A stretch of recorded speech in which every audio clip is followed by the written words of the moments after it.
Today we'll be talking to a couple about their marriage problems, and we will try to help them through more practical means.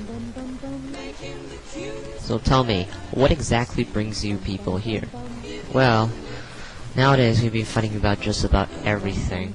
How could it be any worse? A herd of oxen travels my house, my sons all turn into potheads, I get my legs cut off and then end up in some guy's desk in an office?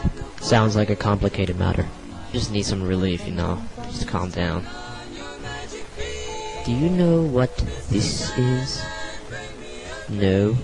It's a spear? No. It's a solder.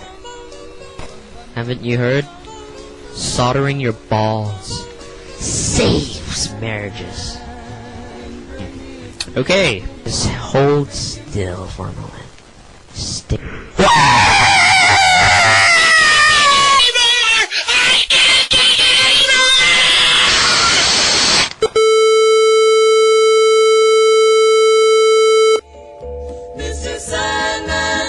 Jill and Bob have marriage problems. But has Bob tried soldering his balls?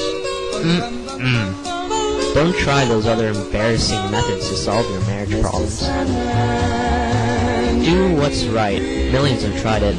Why haven't you? Solder your balls. Today. Give him the word that I'm not a rover. Then tell him that his lonesome nights are over.